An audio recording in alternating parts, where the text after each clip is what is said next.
Hello guys, कैसे हो आप सब? क्या हालचाल आपके? लेवल ऑफ मैनेजमेंट को हमने लास्ट क्लास के अंदर समझा था। इस क्लास के अंदर हम टॉप लेवल मैनेजमेंट और उसके फंक्शंस देखने वाले हैं। तो आइए guys, they consist of the senior most executive of the organisation. अब सीनियर मोस्ट एग्जीक्यूटिव कौन होते हैं? तो देखो, सीनियर वो व्यक्ति होंगे जिनके पास नॉलेज ज्यादा है, ठीक है बात, जिनके पास एक्सपीरियंस ज्यादा है। तो ऐसे व्यक्ति को कहां पर शामिल किया गया है? टॉप लेवल मैनेजमेंट के अंदर। Top level management consist of chairman. अब चेयरमैन कौन? अध्यक्ष, है ना, सभापति। जैसे हमारे बोर्ड ऑफ डायरेक्टर है, ठीक है, तो बोर्ड ऑफ डायरेक्टर का एक चेयरमैन होगा, ठीक है। मतलब हर एक ऑर्गेनाइजेशन में एक क्या होता है? हमारा एक चेयरमैन होता है, ठीक है बात, एक अध्यक्ष होता है जो क्या काम करता है? मीटिंग होल्ड करने का काम करता है, मीटिंग का अरेंजमेंट करता है, ठीक है बात। अब देखो, सबसे बड़ा व्यक्ति अगर आप बोलो तो वो चेयरमैन ही होता है किसी ऑर्गेनाइजेशन के अंदर। बात समझ में आई क्या आपको? आगे बात करें हम तो बोर्ड ऑफ डायरेक्टर। अब बोर्ड ऑफ डायरेक्टर को कौन अपॉइंट करता है? तो हमारे शेयर होल्डर अपॉइंट करते हैं। कौन अपॉइंट करते हैं? Share holder. शेयर होल्डर कौन होते हैं? तो शेयर होल्डर होते हैं हमारे owner, owner of the company. Company के ओनर कौन होते हैं? शेयर होल्डर होते हैं। समझ में आई बात? तो बोर्ड ऑफ डायरेक्टर को अपॉइंट कौन कर रहे हैं? शेयर होल्डर कर रहे हैं। बात समझ में आई आपको? आगे है मैनेजिंग डायरेक्टर, जनरल मैनेजर। अब जनरल मैनेजर का काम क्या होता है हमारा? कि जैसे सेल्स है, मार्केटिंग है, ठीक है, तो ये डिपार्टमेंटल है। इनमें जो काम कर रहे हैं व्यक्ति, इनको देखना, ठीक है, इनको गाइडेंस करना, ठीक है बात।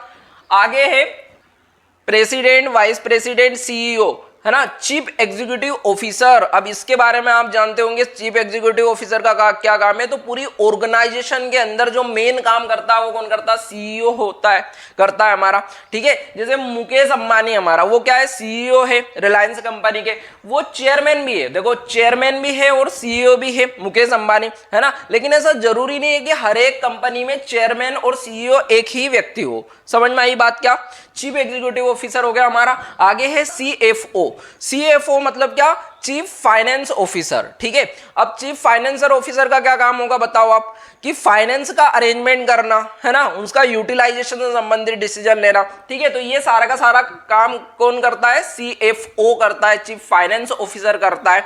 And chief operating officer ETC, it include group of crucial person. अब क्रूशियल पर्सन मतलब क्या? कि कुछ इंपोर्टेंट व्यक्ति जो इसेंशियल है for leading and directing the efforts of the other peoples, है ना। जो अदर पीपल है उनके एफर्ट्स के लिए उनको डायरेक्ट करना, उनको लीडिंग करने का काम करना, ठीक है। ये जो इंपॉर्टेंट व्यक्ति है उनको शामिल किया गया है हमने किसके अंदर? टॉप लेवल मैनेजमेंट के अंदर। तो समझ में आ रही है आपको बातें? आगे समझना, the managers working at this level have maximum authority. अब मैक्सिमम अथॉरिटी मतलब क्या? कि अधिकार, है ना, डिसीजन लेने का सबसे ज्यादा पावर, ठीक है। पावर किनके पास होता है? टॉप लेवल के पास होता है। अपना ये पावर डिस्ट्रीब्यूट करते हैं अदर पर्सन में। जैसे ये टॉप लेवल है ना, हमने देखा था level of management last class के अंदर, ठीक है। इसके अंदर टॉप लेवल मैनेजमेंट था। टॉप लेवल मैनेजमेंट के पास सबसे ज्यादा अथॉरिटी है। अब इसने थोड़ा सा अपना पावर किसको दिया? अपना पावर किसको दिया? मिडिल लेवल को, ठीक है, मिडिल लेवल को दिया। अब मिडिल क्या करेगा?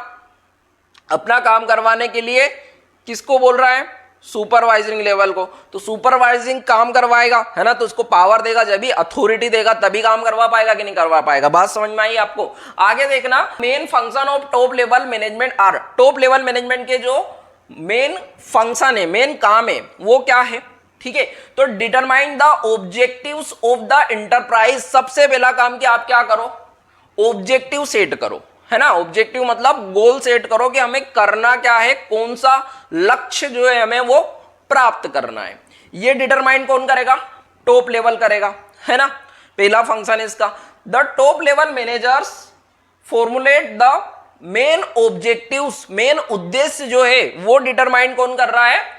टॉप लेवल मैनेजमेंट कर रहा है हमारा, ठीक है। अब टॉप लेवल मैनेजमेंट में मैंने बताया आपको, जैसे रिलायंस कंपनी है तो रिलायंस कंपनी में चेयरमैन, सीईओ, है ना, कौन है? मुकेश अंबानी। तो मुकेश अंबानी ही डिटरमाइन करेगा कि नहीं ऑब्जेक्टिव्स, गोल्स। समझ में आई बात? तो आगे लिखा हुआ है ऑब्जेक्टिव ऑफ द ऑर्गेनाइजेशन। ये ऑब्जेक्टिव सेट करने का काम करते हैं ऑर्गेनाइजेशन के, ठीक है, समझ में आ गया।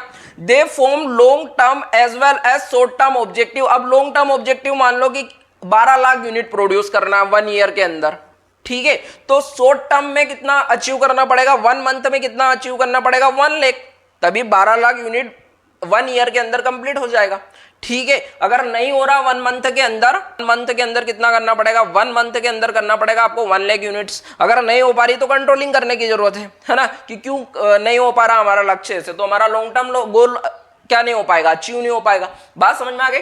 आगे समझना, framing of plans and policy क्या बनाने का काम करते, प्लान्स बनाने का काम करते। प्लान मतलब योजना बनाना, है ना, प्लान बनाना कि किस तरह से हमारा गोल प्राप्त होगा, उसके लिए पॉलिसी बनाना, रणनीति तैयार करना पूरी की पूरी।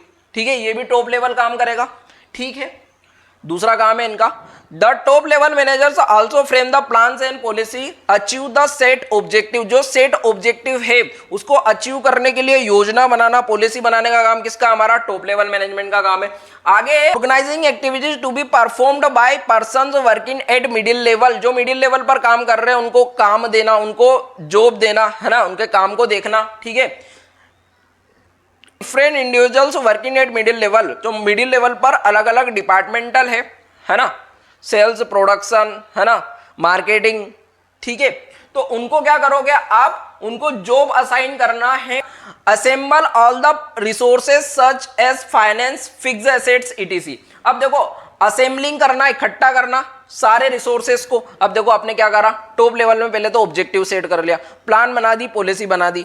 अब जो मिडिल लेवल पर व्यक्ति है उनको भी बोल दिया कि तुम्हें काम करवाना है ना, सबको अपना अपना काम दे दिया, जैसे सेल्स वाले को, प्रोडक्शन वाले को, मार्केटिंग वाले को। ठीक है, सबको काम दे दिया, लेकिन उनको रिसोर्सेस की जरूरत लगेगी कि नहीं लगेगी, है ना, मैन, मशीन, है ना, तो इनका अरेंजमेंट कौन कर देगा, हमारा टॉप लेवल करके देगा।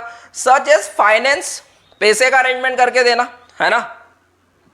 फिक्स एसेट्स, जैसे मशीन हो गई, फर्नीचर हो गया, है ना, बिल्डिंग हो गई। Fix assets, day to day activity के अंदर जो काम होता है ना, वर्किंग कैपिटल जिसको बोलते हो आप। ठीक है, करेंट एसेट्स, उसका भी अरेंजमेंट कौन करके देगा, टॉप लेवल ही करके देगा। Responsible for the welfare and survival of the organisation. अब मत मुझे बताओ आप, टॉप लेवल किसके लिए जिम्मेदार है, वेलफेयर के लिए, है ना, ऑर्गेनाइजेशन के, और सर्वाइवल करना मतलब ऑर्गेनाइजेशन मार्केट के अंदर बनी रहे, है ना, ये काम किसका है, टॉप लेवल का काम है। जैसे रिलायंस कंपनी है ना, उस पर कौन, मैंने अभी बात करी थी, मुकेश अंबानी, उसका काम है सर्वाइवल का। ठीक है, विजन विद आउटसाइड वर्ल्ड, मतलब सर संपर्क बनाना बाहर के व्यक्ति से। ठीक है बात, ये किसका काम होगा, टॉप लेवल का ही काम होगा। जैसे है यहाँ पर फॉर एग्जाम्पल दिया है, meeting government office, government office में मीटिंग है, तो वहां पर किसी एम्प्लॉय को तो नहीं पहुंचाओगे, टॉप लेवल के व्यक्ति ही जाएंगे।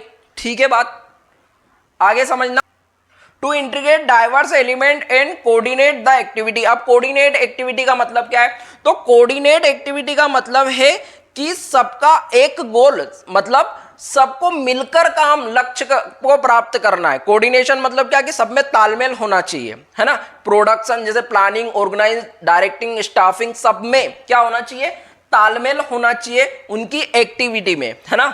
ठीक है, वो जो भी काम कर रहे हैं वो एक जैसा होना चाहिए। ठीक है, ये आगे जैसे जैसे पढ़ते जाओगे और अच्छे से समझ में आएगा आपको। ठीक है, टू इंटीग्रेट डाइवर्स एलिमेंट, है ना, तो डाइवर्स एलिमेंट नहीं होना चाहिए, है ना, उनको इकट्ठा करना है, जो अलग अलग व्यक्ति है उनको एक ही गोल की ओर लगाना है। ठीक है, बात समझ में आ गई। Analyse business environment and it is implication for survival of the firm, मतलब सर देखो, एनालाइज करना आपको बिजनेस एनवायरनमेंट।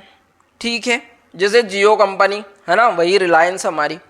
अब मुकेश अंबानी जी बोल दे कि हम देखो, हम तो 2G ही मोबाइल पर सिम देंगे, 2G नेटवर्क ही रहेंगे हमारे, 5G नहीं आएंगे, तो मुझे बताओ वो सर्वाइव कर पाएगी क्या, नहीं कर पाएगी। तो वही है कि एनालिसिस करना बिजनेस एनवायरनमेंट का और इम्प्लीकेशन करना for survival of the firm, firm को क्या मार्केट के अंदर बने रहना, इसके लिए मार्केट को एनालिसिस करना पड़ेगा और उसके अकॉर्डिंग ही प्रोडक्ट देना पड़ेगा। आपको समझ में आ गई बात। They are responsible for all the activities of the business and for it is impact on society. अब देखो, ये रिस्पॉन्सिबल किसके लिए रहते, business, for it is impact on society, ये किसके प्रति जिम्मेदार रहते हैं, ये सोसाइटी के।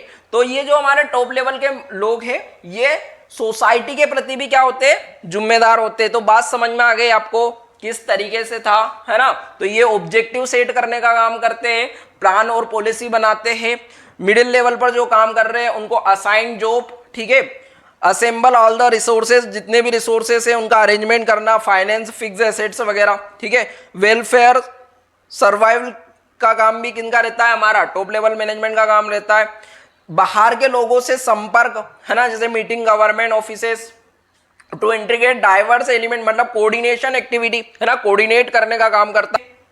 Analysis business environment and is implication for survival, मतलब कि बिजनेस को क्या करना है, एनालिसिस करते रहना है आपको, बिजनेस एनवायरनमेंट को। लोग के टेस्ट प्रेफरेंस जैसे चेंज हो रहे हैं, आपको प्रोडक्ट भी चेंज करना होगा, ठीक है। सोसाइटी के प्रति ये जिम्मेदारी है। तो ये सारी की सारी चीजें हमने पढ़ी है, समझ में आ गया आपको। Okay, thank you. Next video के अंदर हम मिलते हैं। Okay, thank you.